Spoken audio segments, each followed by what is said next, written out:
வணக்கம். Welcome to open I 24/7. So இன்றைக்கி என்ன பார்க்க போகிறோம் அப்படின்னா, ஜூலை 11 கரண்ட் அஃபேர்ஸ் தான் பார்க்க போகிறோம். வாங்க பார்க்கலாம். ஸோ ஃபஸ்ட்டு என்ன அப்படின்னா, நேஷ்னல் லெவலில் போஷான் ட்ராக்கர்னு ஒன்று கொண்டு வந்திருக்காங்க. ஸோ போஷான் ட்ராக்கர் அப்படின்னா என்ன அப்படின்னா, போஷான் அபியான்னு நம்ம கவர்மெண்ட்டில் ஒரு ஸ்கீம் இருக்குது. ஸோ அது என்ன போஷான் அபியான் அப்படின்னு பார்த்தீங்க அப்படின்னா, இது நேஷ்னல் வைடாக கம்ப்ளீட்டாக எல்லா ஸ்டேட்ஸு எல்லா யூனியன் டெரிட்டரிஸ்லேயும் இந்த ஸ்கீம் வந்து இருக்குது. ஸோ இந்த ஸ்கீம் என்ன அப்படின்னா, அதாவது குழந்தைங்களுக்கு, ஸோ அதாவது 0 வயசுலேருந்து 5 வயசு வரை உள்ள குழந்தைங்களுக்கு அங்கன்வாடி, அதாவது பால்வாடிலாம் சொல்லுவாங்க இல்லையா, ஸோ அந்த மாதிரி அங்கன்வாடி சென்டர்ஸ் மூலயமா அவங்க ஏஜுக்கு தேவையான க்ரோத்தை அவங்க அட்டைன் பண்ணுறதுக்கு அவங்களுக்கு தேவையான நியூட்ரிஷன்ஸை கொண்டு சேர்க்குற பணி. ஸோ இதில் இது யார் யாருக்கெல்லாம் கொடுப்பாங்க அப்படின்னா, ப்ரெக்னென்ட் மதர்ஸ்க்கு, லாக்டேட்டிங் மதர்ஸ்க்கு, ஸோ அதுக்கப்புறம் சைல்டு க்ரோத்து. ஸோ இந்த 3 விஷயத்தையும் பண்ணுறது தான் என்ன அப்படின்னா போஷான் அபியான். ப்ரெக்னெண்ட்டாக இருக்கவங்க, குழந்தை பெற்று பிரெஸ்ட் ஃபீட் பண்ணிருக்கவங்க, அதுக்கப்புறம் குழந்தைங்க. ஸோ இவங்க 3 பேரோட ஆரோக்கியமும் ரொம்ப முக்கியம். ஸோ அதுக்கு அவங்களுக்கு தேவையான போஷாக்கு, நியூட்ரியன்ஸ் எல்லாமே கிடைக்கணும். அது கரெக்டாக போகுதா அப்படின்னு பார்க்குறதுக்கு தான் என்னது அப்படின்னா இந்த போஷான் அபியான் ஸ்கீம்ஸ். ஸோ இதில் தான் இந்த சத்து மாவு அதெல்லாமே கொடுப்பாங்க. ஸோ இதோட ரியல் டைம் பெனிஃபிஷரி வந்து கிட்டத்தட்ட 8.93 crore பெனிஃபிஷரிஸ் வந்து இருக்காங்க. ஓகேவா? ஸோ இதை வந்து கம்ப்ளீட்டாக ட்ராக் பண்ணுறதுக்கு என்ன பண்ணியிருக்காங்க அப்படின்னா, ரியல் டைமில் ஒரு மானிட்டரிங் பிளாட்ஃபார்மை வந்து கொண்டு வந்திருக்காங்க. ஸோ கொண்டு வந்தது யார்? Central government. எந்த ஸ்கீமுக்கு? போஷான் அபியானுக்கு. அதோட பேர் என்ன? போஷான் ட்ராக்கர். ஓகேவா? அடுத்தது reserve bank of India. So இந்த ரிசர்வ் பேங்க் ஆஃப் இந்தியா என்ன பண்ண போகிறாங்க அப்படின்னா, ஒரு 3 கிரிட்டிக்கலான மேக்ரோ எக்கனாமிக் சர்வேஸை வந்து லான்ச் பண்ண போகிறாங்க. ஸோ இது வந்து இந்தியாவில் இருக்க 31 ஸ்டேட்ஸில் இருக்க 19 சிட்டிஸில் வந்து நடக்க போகுது. ஸோ இதில் என்னென்னலாம் இருக்க போகுது அப்படின்னா, first the inflation expectation survey of household. So இது எதுக்கு அப்படின்னா, ஒரு கன்சியூமர் எப்படி வந்து ப்ரைஸ் மூவ்மெண்ட் வந்து ஃபோர்காஸ்ட் பண்ணி அதுக்கேற்றாப்புல அவங்களோட ஹவுஸ் ஹோல்ட் திங்ஸை எப்படி வந்து மேக்கப் பண்ணிக்கிறாங்க அப்படின்றத பேஸ் பண்ணி இருக்கும். ஸோ இது என்ன அப்படின்னா, நம்ம யோசிப்போம்ல, ஓகே அடுத்து இந்த மாதிரி ப்ரைஸ் கூட போகுது அதனால இப்போவே வாங்கி வச்சுப்போம், இந்த மாதிரி வச்சுப்போம்ல. ஸோ இது பற்றின ஒரு சர்வே.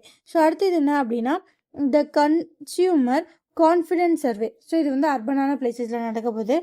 இதெல்லாம் என்ன அப்படின்னா, ஒருத்தரோட எம்ப்ளாய்மெண்ட்டு, இன்கம் ஸ்டெபிலிட்டி, ஸோ அதுக்கப்புறம் அவங்க மெட்ரோபாலிட்டன் ஏரியாவில் இருக்கப்போ அவங்களோட ஸ்பெண்டிங் எப்படி இருக்குது, இதெல்லாம் பற்றி இருக்க போகுது.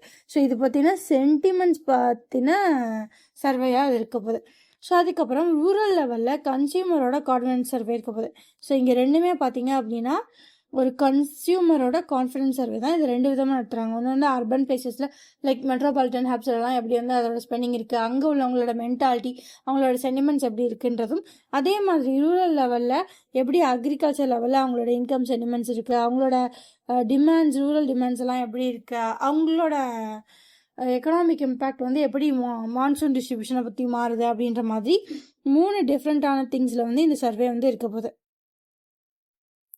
ஸோ அடுத்தது வந்து என்ன அப்படின்னா, சுப்ரீம் கோர்ட் வந்து ஒருத்தர் வந்து அரெஸ்ட் பண்ண போகிறாங்க அப்படின்னா அதுக்கான ப்ரொசீஜரை வந்து ஸ்டாண்டர்டைஸ் பண்ணியிருக்காங்க.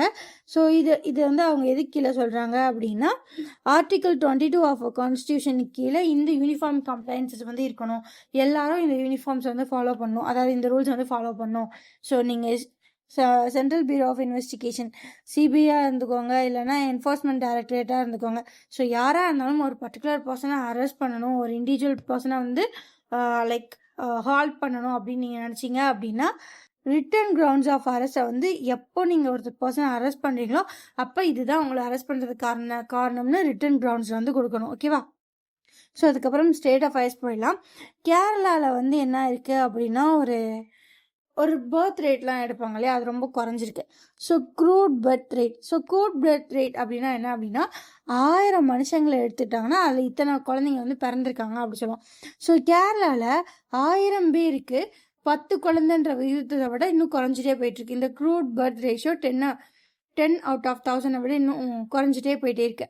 ஸோ 10/1000 விட கீழே போகுது. அப்படின்னா என்ன அப்படின்னா, 1000 பேர் எடுத்துட்டா அதில் 10 கூட குழந்தையா இருக்காது.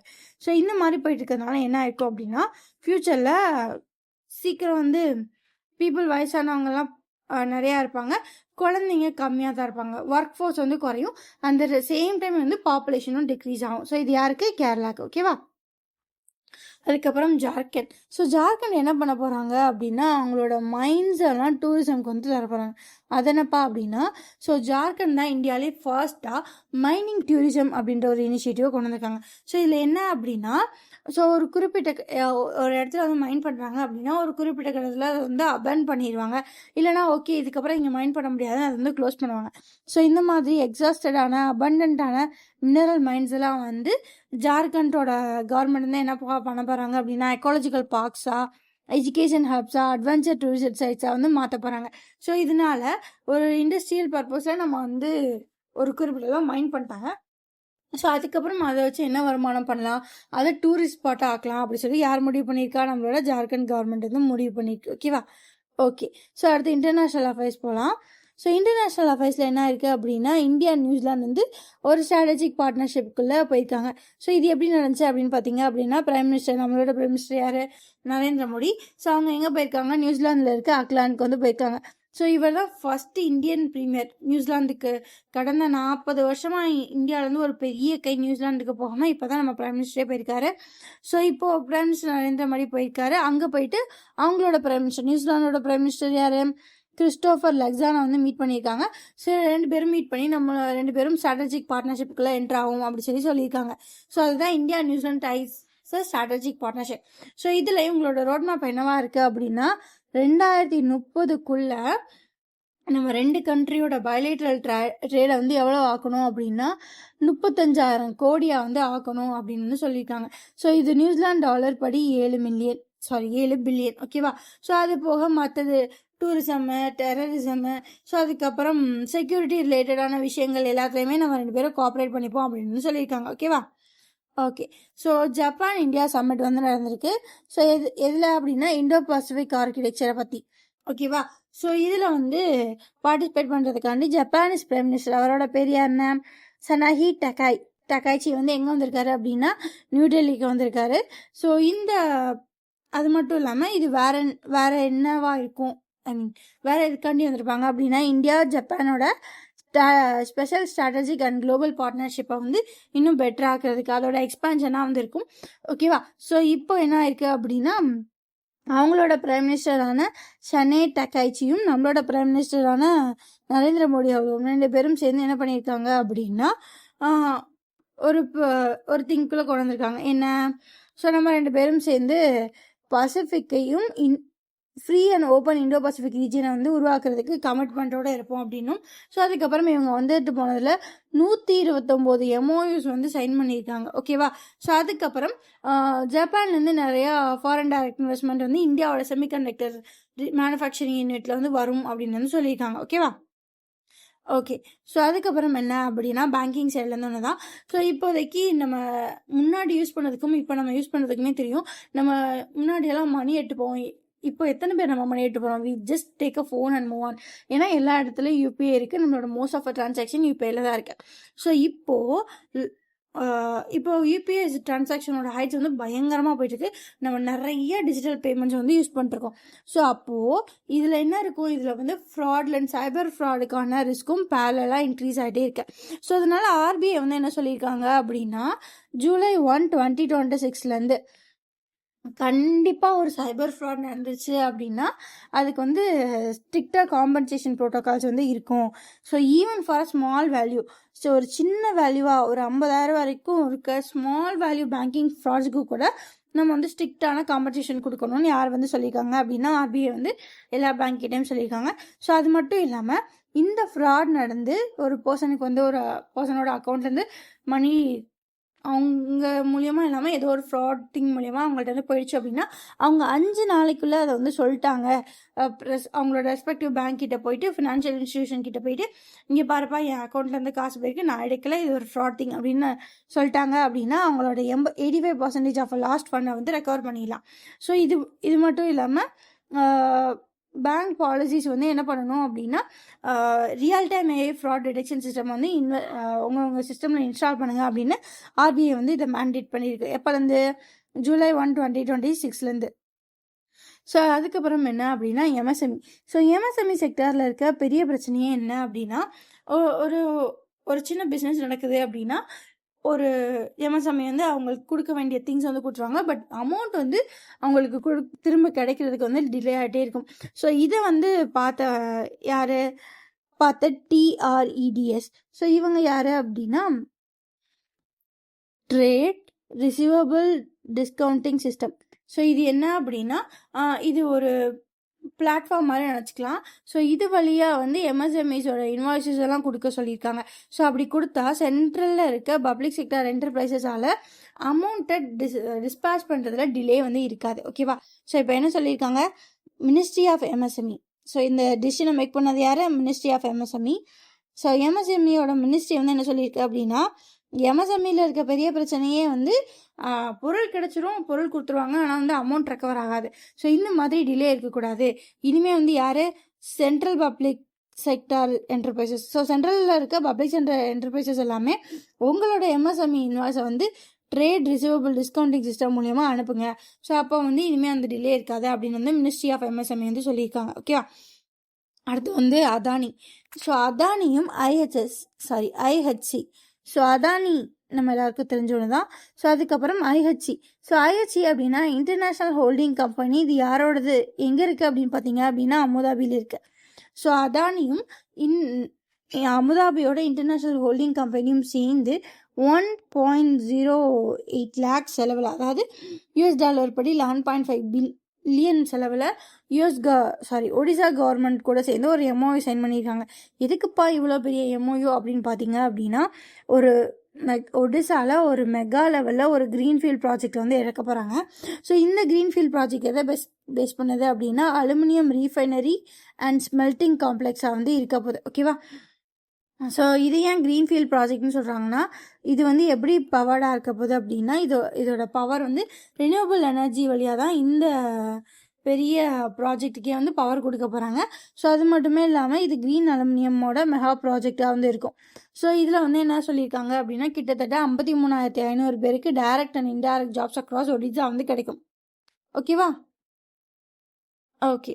ஸோ அதுக்கப்புறம் என்ன அப்படின்னா 2 இண்டெக்ஸ் தான் பார்க்க போகிறோம். ஓகேவா? So first global economy readiness index. So இதை வந்து யார் ரிலீஸ் பண்ணியிருக்காங்க அப்படின்னா QS world future skills index. So இதில் இருக்க குளோபல் எக்கனாமி ரெடினஸ் இண்டெக்ஸை தான் பார்க்க போகிறோம். ஓகேவா? ஸோ இந்த இண்டெக்ஸ் வந்து என்ன சொல்ல போகுது அப்படின்னா, குளோபல் லெவலில் எக்கனாமிக்கு இந்தியா எவ்வளோ ரெடியாக இருக்குது அப்படின்றத பற்றி தான் சொல்ல போகுது. ஸோ இது இந்தியா மட்டும் இல்லை, வேர்ல்டு லெவலில் இருக்க நிறையா கண்ட்ரீஸை வந்து இவங்க வந்து ரேங்க் பண்ணியிருக்காங்க. ஓகேவா? ஸோ இதில் இந்தியாவுக்கு எத்தனாவது பொசிஷன் அப்படின்னா 13வது பொசிஷன். ஸோ நம்ம இதில் என்ன ஞாபகம் வச்சுக்கணும், குளோபல் எக்கனாமி ரெடினஸ் இண்டெக்ஸில் வந்து இந்தியா வந்து 13வது பொசிஷனில் இருக்குது. ஸோ அப்போ டாப் 3 பொசிஷனில் யார் இருக்கா? ஃபர்ஸ்ட் பொசிஷனில் USA, செகண்ட் பொசிஷனில் ஆஸ்திரேலியா, தேர்ட் பொசிஷனில் வந்து UK வந்து இருக்காங்க. ஓகேவா? ஸோ ஃபோர்த்தில் வந்து ஜெர்மன், 5th பிளேஸ் வந்து கனடாவுக்கு வந்து இருக்குது. ஓகேவா? ஸோ இந்த ரிப்போர்ட் வந்து யார் ரிலீஸ் பண்ணாங்க அப்படின்னா QSனா குவார்ட்டர்லி சைமன்ஸ். இது வந்து ஒரு குளோபல் லெவலில் இருக்க ஒரு ஹையர் எஜுகேஷன் அனலிஸ்ட் ஃப்ரேம். ஓகேவா? ஓகே. ஸோ அடுத்தது என்ன அப்படின்னா இன்னொரு ரிப்போர்ட் தான். ஸோ இது வந்து குளோபல் லிவபிலிட்டி இண்டெக்ஸ். ஓகேவா? ஸோ இதில் வந்து என்ன பண்ணுவாங்க, இதை யார் ரிலீஸ் பண்ணுறாங்க அப்படின்னு பார்த்தலாம்.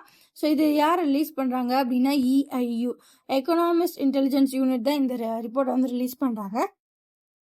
ஸோ இதில் வந்து இந்தியாவில் இருக்க ஒரு 3 ஸ்டேஜ் வந்து இடம்பெற்றிருக்கு. ஸோ என்னென்ன அப்படின்னு பார்த்தீங்க, 3 பிளேசஸ். ஸோ இதில் வந்து குளோபல் லிவபிலிட்டி இண்டெக்ஸில் வந்து 120வது பொசிஷனில் டெல்லி, 120வது பொசிஷனில் மும்பை, ஸோ அதுக்கப்புறம் 123வது பொசிஷனில் சென்னை, ஸோ அதுக்கப்புறம் 127வது பொசிஷனில் பெங்களூரு வந்து இருக்குது. ஓகேவா? ஓகே. ஸோ இதில் ஃபர்ஸ்ட் பொசிஷன் யார் இருக்காங்க அப்படின்னா டென்மார்க்கில் இருக்க கோப்பன்ஹாகன் அப்படின்ற பிளேஸ் வந்து இருக்குது. ஸோ செகண்ட் பொசிஷன் வந்து Vienna Austria. So third place வந்து மெல்போர்ன் ஆஸ்திரேலியா. ஓகேவா? ஸோ 3 பிளேசஸ் வந்து டாப் 3ல வந்து இருக்குது. ஓகே. ஸோ இது என்ன ரிப்போர்ட் அப்படின்னு பார்த்தீங்க அப்படின்னா, இப்போது அர்பனான பிளேசஸ்லலாம் என்ன இருக்குது, நிறையா பொல்யூஷன் இருக்குது, பாப்புலேஷன் டென்சிட்டி இருக்குது, க்ரானிக் ஏர் குவாலிட்டி இஷ்யூஸ் போயிட்டுருக்கு. ஸோ இந்த மாதிரி போயிட்டுருக்குது எப்படி பீப்புளோட அங்கே வாழ்கிற பப்ளிக் பீப்புளோட ஹெல்த்தையும் அவங்களோட லைவபிலிட்டியும் அஃபெக்ட் பண்ணுது அப்படின்றத பொறுத்த ஸ்கோர் தான் இது. ஓகேவா?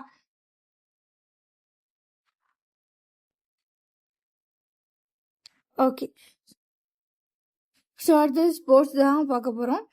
ஸோ ஏஷியன் டென்னிஸ் அம்பாஸ்டராக வந்து யார் அப்பாயிண்ட் பண்ணியிருக்காங்க அப்படின்னா லியாண்டர் பீஸ். ஸோ லியாண்டர் பீஸ் யார் அப்படின்னா இந்தியன் டென்னிஸ் லெஜெண்ட். ஸோ அதுக்கப்புறம் இவர் வந்து ஒலிம்பிக்ஸில் வந்து பிரான்ஸ் மெடல் வந்து வின் பண்ணியிருக்காரு. ஸோ இவரை வந்து Asian tennis federation Asian tennis அம்பாஸ்டராக வந்து அப்பாயிண்ட் பண்ணியிருக்காங்க. ஓகேவா? ஸோ அதுக்கப்புறம் அடுத்த 2026ஓட உமன்ஸ் T20 வேர்ல்ட் கப்பை வந்து யார் வந்து ஹோஸ்ட் பண்ண போகிறாங்க அப்படின்னா இங்கிலாண்டும் வேல்ஸும் சேர்ந்து. அடுத்த அப்பாயின்மெண்ட்ஸ் பார்த்துடலாம். சவுத் இந்தியன் பேங்கோட MD and CEO-வா அடுத்த 3 வருஷத்துக்கு யாரை வந்து அப்பாயிண்ட் பண்ணியிருக்காங்க அப்படின்னு பார்த்தீங்க அப்படின்னா மகேஷ் முரளிதர் பை. ஓகேவா? ஓகே. அதுக்கப்புறம் திலீப் அஸ்பி. ஸோ இவர் யார் அப்படின்னா MD and CEO of national payment corporation of India. So இவர் வந்து எதுக்கு அப்பாயிண்ட் பண்ணியிருக்காங்க அப்படின்னா SWIFT சூப்பர்வைசரி போர்ட் ஆஃப் SWIFTக்கு வந்து அப்பாயிண்ட் பண்ணியிருக்காங்க. ஓகேவா? ஓகே. ஸோ இந்த SWIFT போர்டு வந்து என்ன பார்த்துக்கிறோம் அப்படின்னா குளோபல் லெவலில் இருக்க கிராஸ் பார்டர் பேமெண்ட் எக்கோசிஸ்டத்தை வந்து பார்க்குற ஒரு ஆர்கிடெக்சர். ஸோ அதுக்கப்புறம் அலோக் குமார் மெக்தா. ஸோ இவர் வந்து என்னவா அப்பாயிண்ட் பண்ணியிருக்காங்க அப்படின்னா director general of bureau of police research and டெவலப்மெண்ட்டாக வந்து அப்பாயிண்ட் பண்ணியிருக்காங்க. அதுக்கப்புறம் ஹிந்துஸ்தான் ஷிப்யார்ட் லிமிடெடோட சேர்மன் அண்ட் மேனேஜிங் டைரக்டராக யார் அப்பாயிண்ட் பண்ணியிருக்காங்க அப்படின்னா C. ரகுராமை வந்து அப்பாயிண்ட் பண்ணியிருக்காங்க. ஓகே. அதுக்கப்புறம் இன்சூரன்ஸ் தேக்கோ அப்படின்னு ஒரு இன்சூரன்ஸ் டெக் பிளாட்ஃபார்ம் இருக்குது.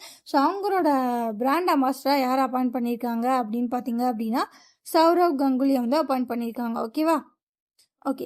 ஸோ அடுத்து வந்து ஆர்பிட்ரேஸ் தான் பார்க்க போகிறோம். So former Afghan left arm bowl, அதாவது ஆப்கானிஸ்தானோட ஃபார்மர் லெஃப்ட் ஆர்ம் ஃபாஸ்ட் பவுலரான ஷர்பூர் சட்ரான் வந்து நியூ டெல்லியில் வந்து இறந்து போயிட்டார். ஓகேவா? ஸோ அதுக்கப்புறம் கிரிஷ் பரத்வாஜ். ஸோ இவரை நம்ம இதுக்கு முன்னாடியே பார்த்துக்கோம். ஸோ இவர் என்னன்னு சொல்லுவாங்க அப்படின்னா பிரிட்ஜ்மேன் சொல்லியிருப்பாங்க. ஸோ இவர் வந்து என்ன பண்ணியிருப்பாரு அப்படின்னா இவருக்கு வந்து பத்மஸ்ரீ அவார்ட்லாம் கொடுத்துருக்காங்க.